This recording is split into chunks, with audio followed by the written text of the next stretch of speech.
Olá, meus amigos, muita paz. Estamos dando continuidade ao nosso mini curso de Ética Espírita. O certo e o errado nas relações humanas, segundo a doutrina espírita. Hoje estaremos examinando com vocês a questão da influência da matéria nos atos humanos, no comportamento humano. É de conhecimento público de que existem pessoas boas e existem pessoas más. Para a doutrina espírita, uma pessoa boa é a encarnação de um bom espírito. Uma pessoa má é a encarnação de um espírito imperfeito. Mas os espíritos não foram criados bons ou maus. Eles foram criados muito simples, sem bondade nem maldade. Nas suas experiências reencarnatórias, fazendo escolhas, eles foram adquirindo algumas virtudes e algumas imperfeições. Mas a coisa não é assim tão simples como parece num primeiro momento. Primeiro, as pessoas não são necessariamente boas ou más.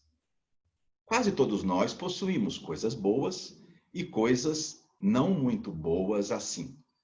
Segundo, o espírito, ao reencarnar, ele passa a sofrer importantes influências do mundo corpóreo.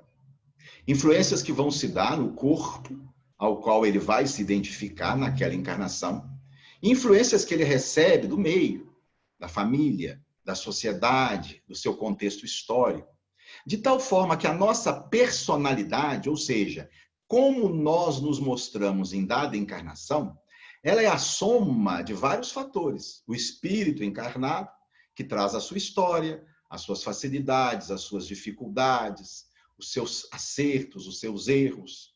O corpo onde ele se insere, os genes que permitiram a construção de um cérebro, com esse ou aquele circuito, e o ambiente aí inserido. Nós espíritas fazemos uma diferenciação que é feita por alguns filósofos entre individualidade e personalidade.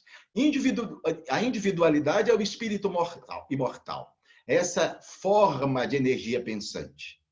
A personalidade é como esse espírito se identificou com dado contexto de vida. Vamos então examinar com vocês os elementos que vão participar na construção da nossa personalidade e que certamente serão responsáveis, em grande parte, pelos nossos atos e pelas nossas escolhas. A gente vai ver que a ideia remonta a Jesus. Nessa passagem de Marcos 14:38, Jesus diz assim: orai e vigiai para não cairdes em tentação. O espírito está pronto, mas a carne é fraca. É curioso observar que essa advertência de Jesus quanto à necessidade da oração e da vigilância, ela segue a ideia de que a carne é fraca. O espírito está pronto. Pronto aqui não é no sentido de arrematado, de completo. Porque se o espírito estivesse pronto, arrematado, completo, ele já não mais necessitaria da presença na matéria. E o pensamento não teria sentido. O pronto aqui, devidamente habilitado para lidar com isso. O espírito está pronto porque chegou a um determinado ponto de sua história que ele é capaz de enfrentar esses elementos hostis e vencê-los, valendo-se da dignidade. A carne é fraca, nos insere em todas as dificuldades que o processo reencarnatório impõe ao espírito. Os elementos contra os quais ele vai ter que lidar. Como nós podemos entender essa carne fraca? Allan Kardec já começava a trabalhar a ideia falando dessa influenciação. Logo na introdução do Livro dos Espíritos, no item 6, Kardec vai dizer que o espírito encarnado está sob a influência da matéria. Ou seja, há uma diferença fundamental entre o espírito desencarnado, cuja influência do corpo não existe, e cuja influência do meio tem um papel muito menor do espírito domiciliado no mundo físico, onde essa influência será muito mais profunda, muito mais íntima. Didaticamente, nós podemos colocar que essa influência é de duas naturezas. Uma influência biológica, o corpo ao qual o espírito está identificado, principalmente o cérebro, os circuitos cerebrais responsáveis pela inteligência e pela moralidade. E uma segunda natureza, uma influência ambiental, dos recursos que nos cercam, do contexto reencarnatório. Examinando inicialmente as influências de natureza biológica, nos deparamos com um exemplo extremo, mas que mostra a importância do fato. Esse é Charles Whitman, um belo rapaz que tinha 24 anos, estudante de arquitetura da Universidade de Austin, no Texas, casado, um jovem com uma vida relativamente normal, até que em certa manhã, precisamente no dia 1º de agosto de 1966, ele acorda profundamente transtornado. Na verdade, o Whitman já não vinha bem. Queixava-se de umas dores de cabeça, uma tendênciazinha depressiva. Fora ao psiquiatra, já estava tomando alguns medicamentos. Mas naquela manhã do dia 1º de agosto, a coisa extrapolou o razoável.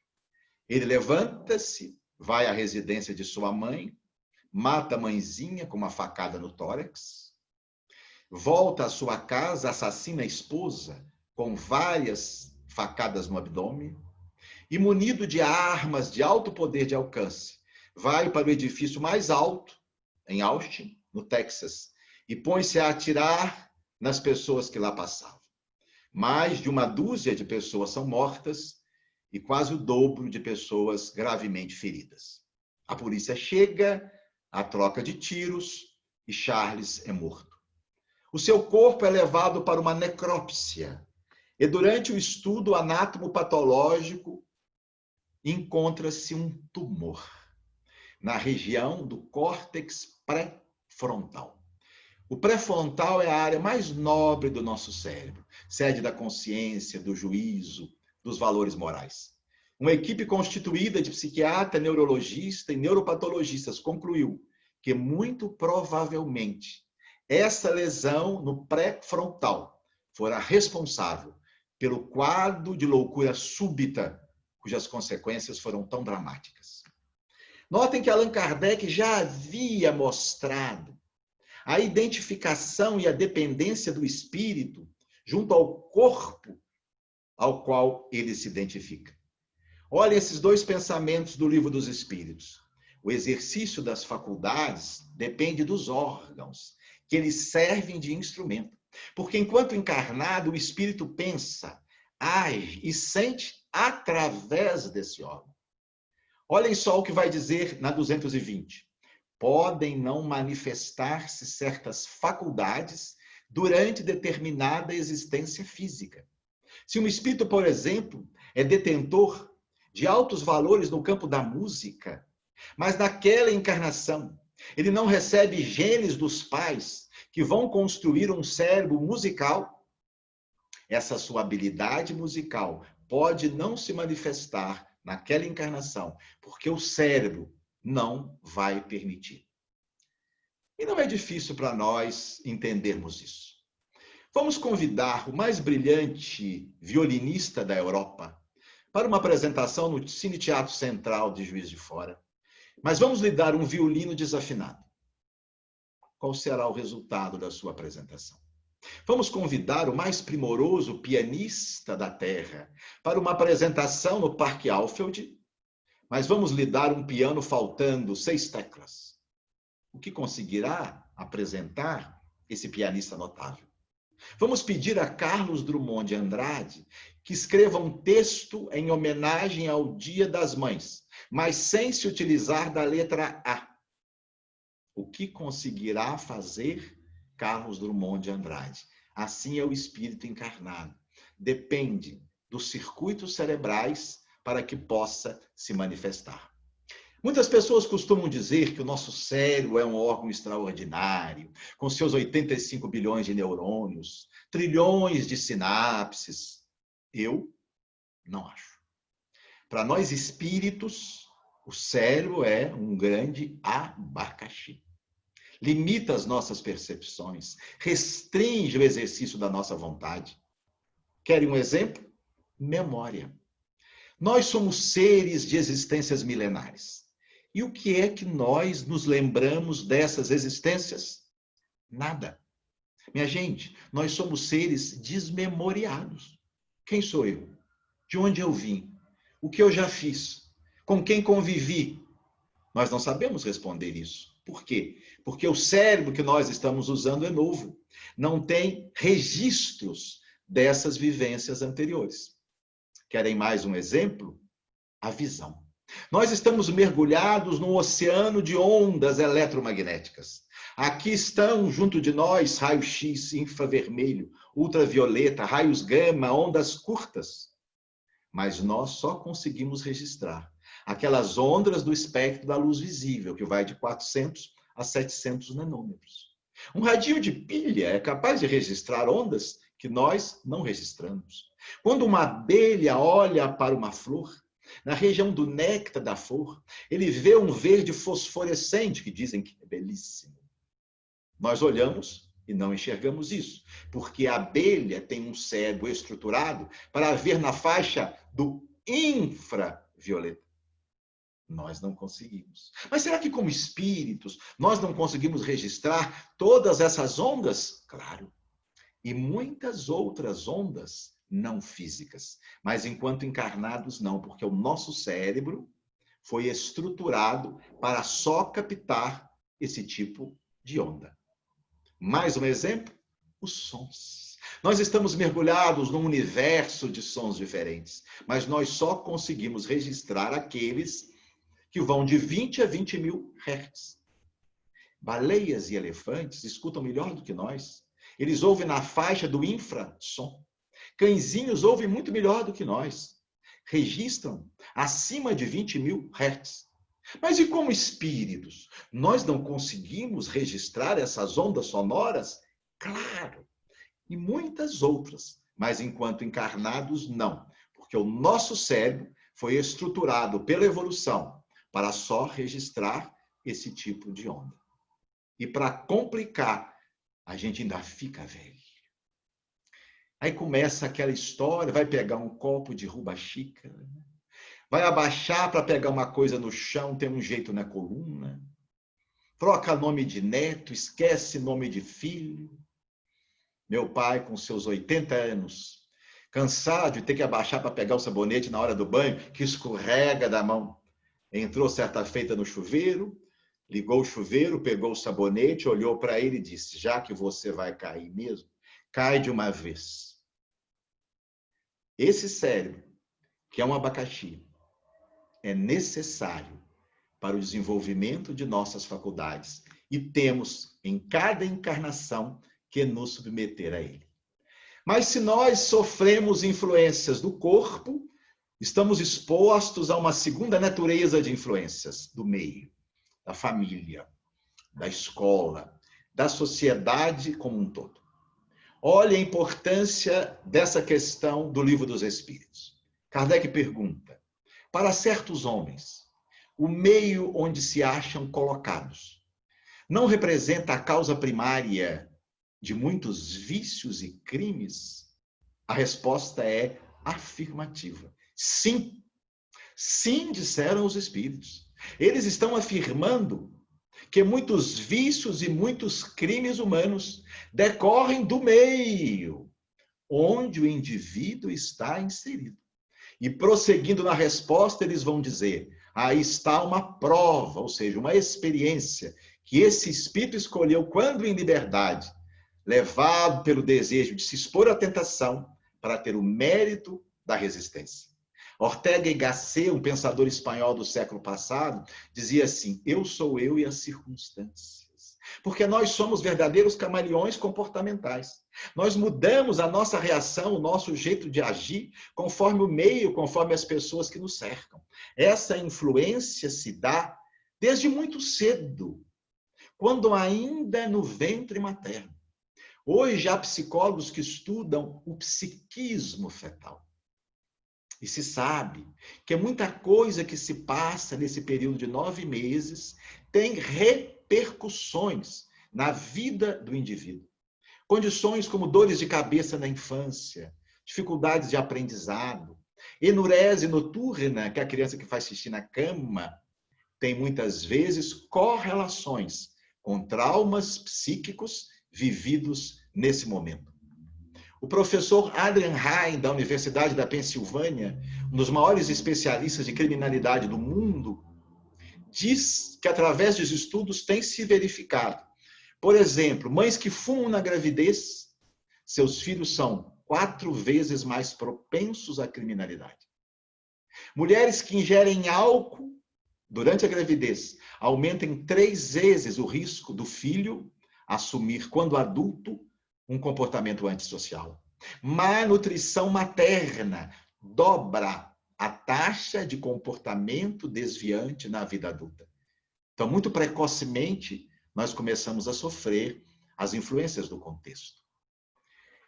Na criança com seus pais, há muitos estudos mostrando uma íntima correlação em conduta na vida adulta, com uma maneira como a criança foi acolhida e tratada pelos seus genitores e pelos seus cuidadores.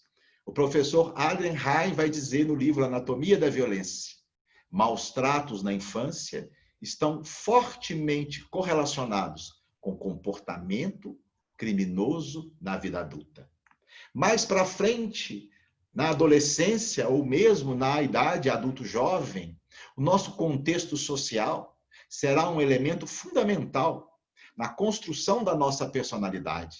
Indivíduos que vivem em bolsões de pobreza, expostos a uma miséria, à dor, ao sofrimento, vão desenvolver determinados recursos ou traços de personalidade, que aqueles que, por sua vez, vivem em cidades abastadas, em regiões de conforto, em que outros traços de personalidade, naturalmente, vão ser trabalhados.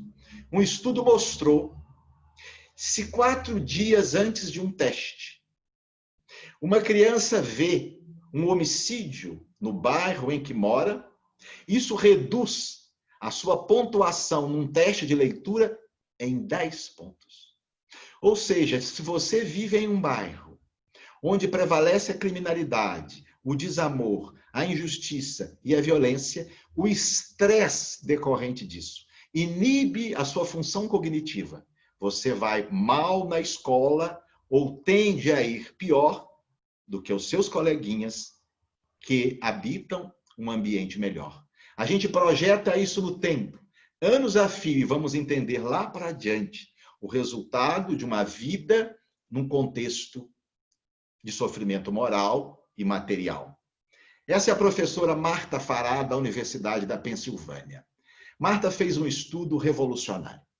A professora Marta, ela teve uma filhinha.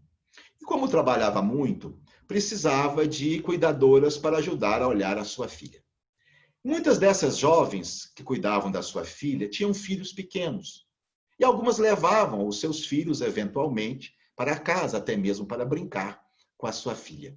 E ela notou algo notável. Até os 2 anos de idade, o comportamento da sua filha e dos filhos da sua empregada eram equivalentes. Funções como a função de linguagem, a função executiva, a memória, eram equivalentes. Mas à medida que se estabelecia o processo de socialização, quando as crianças iam para escolas, e obviamente escolas de nível diferente, a distância cognitiva da sua filha para com os filhos da sua empregada aumentava de forma exponencial. E ela resolveu estudar isso, primeiro em animais e depois em adolescentes, comparando adolescentes de escolas públicas, naturalmente de bolsões de pobreza, com aqueles estudantes de um nível econômico melhor.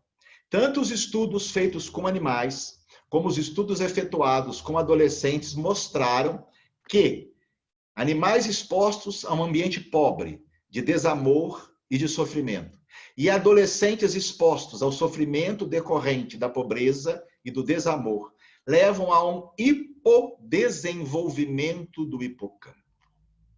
O hipocampo é uma região do cérebro responsável pela memória e pelo aprendizado. Mas de tanto e tudo isso, naturalmente, nós nos perguntando, chegando ao momento final. Se nós somos assim tão influenciados pela matéria, pode-se falar de um determinismo biológico? Nós somos joguetes de forças biológicas que construíram o nosso corpo? Podemos falar de um determinismo ambiental? Nós somos joguetes de forças decorrentes da nossa criação, da educação, dos professores, do contexto de vida? E como fica o livre-arbítrio? E aí o posicionamento espírita é decisivo. Notem o pensamento de Allan Kardec. Não há arrastamento irresistível quando se tem a vontade de resistir. Isso está no Livro dos Espíritos, no item 845. E no Evangelho segundo o Espiritismo, Kardec vai dizer: o homem não se conserva vicioso, senão porque quer permanecer vicioso. Aquele que queira corrigir-se, sempre o pode. Não existem determinismo biológico nem ambiental.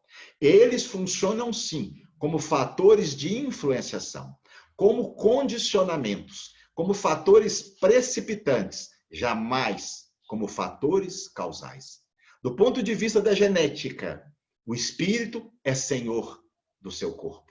Ele pode subtrair-se àquela influência e, por decisão própria, tomar atitudes melhores. No que se refere às influências do ambiente, igualmente, o espírito é sempre senhor de si próprio e pode, mesmo contra essas influências, construir uma personalidade melhor. É como a história de duas professoras que conversavam a respeito de um garotinho problema. Era o Joãozinho. E uma delas disse assim: coitado do Joãozinho, vem de uma família destroçada. E a outra: é verdade, Joãozinho destroça qualquer família. O espírito, ao se reencarnar, herda tendências. Essas tendências vêm do corpo que recebe e das influências do meio, mas ele não herda qualidades. As qualidades são, em última instância, as do próprio espírito encarnado. Até a próxima.